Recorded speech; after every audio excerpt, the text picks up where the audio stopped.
Olá, queridos e amados irmãos, mais uma vez, Shalom. Muito bem-vindo a você que nos escuta através dessa gravação. Hoje queremos comentar um pouco sobre as pessoas má, porque quando se fala do final dos tempos, não se demora muito a aparecer a frase como nos dias de Noé. E várias coisas podem ser consideradas nessa perspectiva, especialmente desde que o final dos tempos alcançará o incrédulo, assim como aconteceu no dilúvio nos dias de Noé.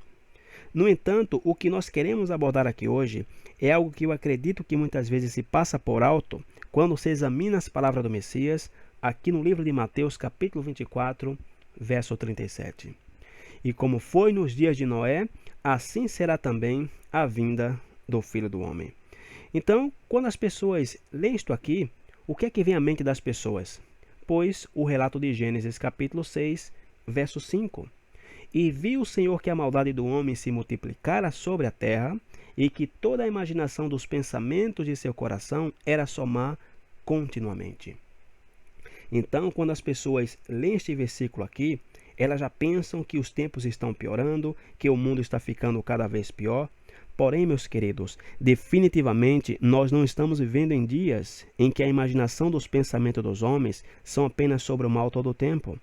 Muitos acreditam que estamos muito longe de ter o mundo neste tipo de condição, e que o mundo de hoje, apesar de ter seus problemas, não se compara ainda com a imaginação dos pensamentos dos homens sobre o mal todo o tempo. Quer dizer que nós somos bons 10 ou 20 ou mesmo 30 vezes de coração nesse tipo de condição. Então, nessa perspectiva, vamos supor que isso seja verdade. No entanto, o que nós precisamos aqui é definir a palavra maldade assim como a Bíblia define. Por quê? Porque na maioria das vezes, quando as pessoas escutam a palavra maldade, as pessoas já conectam com algo do tipo demoníaco, com algo do tipo vil, ou com algo do tipo cheio de ódio. No entanto, não é o que a palavra em hebraico realmente define para nós. Por quê? Porque quando nós olhamos para a palavra que é usada no restante das escrituras para a maldade, nós vemos um significado totalmente diferente. Por quê? Porque aqui em Gênesis capítulo 6, verso 5, quando se fala que viu o Senhor que a maldade do homem se multiplicara sobre a terra, e que toda a imaginação dos pensamentos de seu coração era só má continuamente, a palavra má aqui é a palavra hebraica ra. E essa palavra nós encontramos no livro de Números capítulo 32, versículo 11 ao versículo 13. Que os homens que subiram do Egito, de 20 anos para cima, não verão a terra que jurei a Abraão, a Isaque e a Jacó, porquanto não perseveraram em seguir-me, exceto Calebe, filho de Jefoné, o quenezeu, e Josué, filho de Num, porquanto perseveraram em seguir ao Senhor.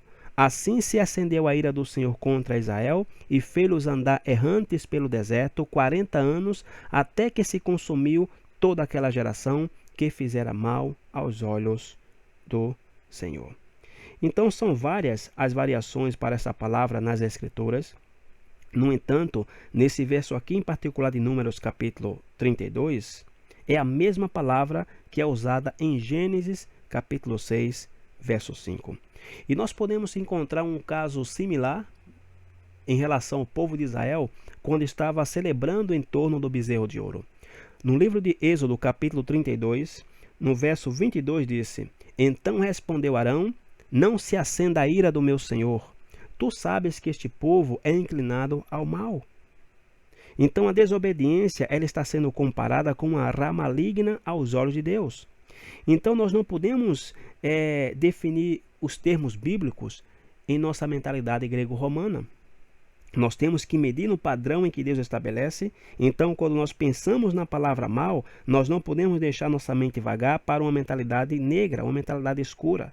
Nossa mente deve se concentrar na desobediência ao Eterno, e isso pode incluir a mentalidade de que todos nós somos bem ligeiros a pular para o que realmente não é necessário. Por quê? Porque o mal, ou ra em hebraico, começa com a desobediência. E nós temos um exemplo claro disso no livro de 2 Crônicas, capítulo 12, versículo 1. Sucedeu que, havendo Roboam confirmado o reino, e havendo-se fortalecido, deixou a lei do Senhor, e com ele todo o Israel. E no versículo 5 disse: Então veio Semaías, o profeta, a Roboão e aos príncipes de Judá, que se ajuntaram em Jerusalém por causa de Sisaque, e disse-lhes: Assim diz o Senhor, vós me deixaste a mim, por isso também eu vos deixei na mão de Sisaque. E no versículo 14 é onde vemos que eles abandonaram a lei do Eterno. E disse: E fez o que era mal, Rá, porquanto não preparou seu coração para buscar ao Senhor. Então, o que é que nós podemos ver aqui? Que no aqui no versículo 1 é comparado com o mal, com Ará aos olhos de Deus, ou seja, com a desobediência à Torá. Então nós vemos que o mundo ele estava cheio de maldade nos dias de Noé. Era um mundo que estava rejeitando os caminhos do Eterno. E também pode implicar que aquele povo nos tempos de Noé, eles conheciam a verdade. Por quê? Porque disse outra vez: E viu o Senhor que a maldade do homem se multiplicara sobre a terra, e que toda a imaginação dos pensamentos de seu coração era somar continuamente. Ou seja, que o mundo estava em desobediência ao Eterno o tempo todo, estavam desobedecendo às instruções divinas. Então, com isso em mente, o nosso mundo, meus queridos, realmente é bem diferente dos dias de Noé. Por quê? Porque existe um ciclo nas Escrituras que simplesmente nós não podemos ignorar. Ou seja, Deus dá a sua verdade, o povo anda nela, as pessoas se rebelam, e aí Deus envia os seus profetas para pregar o arrependimento, e a maioria do povo endurece o seu coração, então Deus tem que enviar seu juízo. Então as pessoas, quando vem o juízo de Deus, se arrependem, então começa tudo outra vez. E eu acredito que nesses últimos anos, o Eterno ele tem enviado os seus profetas, chamando o seu povo ao arrependimento de volta à Torá. Porém, a maioria das pessoas está rejeitando esse chamado, e minha preocupação é que nós estamos bem próximos do tempo do julgamento. Porém, uma vez mais, o julgamento pode estar bem próximo de nós. E muitas pessoas que acreditam que a tribulação não é para os crentes. Tem pessoas que acreditam que a tribulação é somente para o mundo. No entanto, meus queridos, isso não é verdade. A tribulação é para o povo do Eterno, é para trazer seu povo de volta a ele e a sua Torá. Por quê? Porque todas as vezes em que o Eterno trouxe julgamento a seu povo, foi para que o povo voltasse arrependido. E aqueles que não são encontrados dentro da igreja de Filadélfia vão passar pelo tempo da tribulação, por esse tempo que é o tempo de purificação. Por quê? Porque se eu e você não nos purificarmos a nós mesmos, o Eterno é quem vai se carregar de fazer isso por nós. E o que eu acho interessante é como os crentes, eles pensam que o mundo é quem é malvado. Mas quantas vezes nas Escrituras nós vemos o Eterno dizendo que é o mundo quem é mau?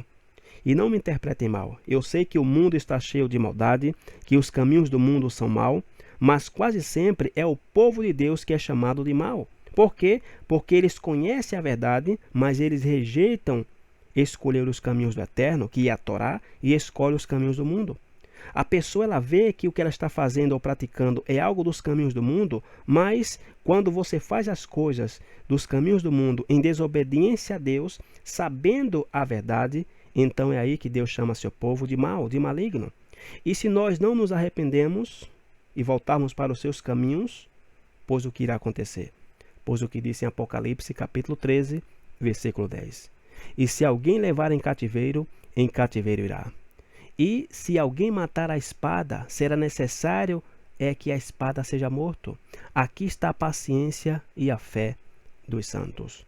Ou seja, que seremos capturados, seremos forçados a servir aos reis deste mundo. Isso, irmãos, é simplesmente a história se repetindo.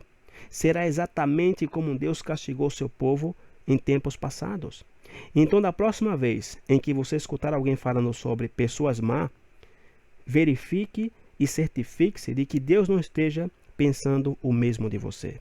E nesta luz, na próxima vez em que as pessoas disserem que o mundo é tão maligno como nos dias de Noé, talvez eles precisam considerar como Deus define a palavra maldade. Bem, isso é tudo que temos para hoje. Pensem nisto, orem por isto, porém vá um pouco mais além.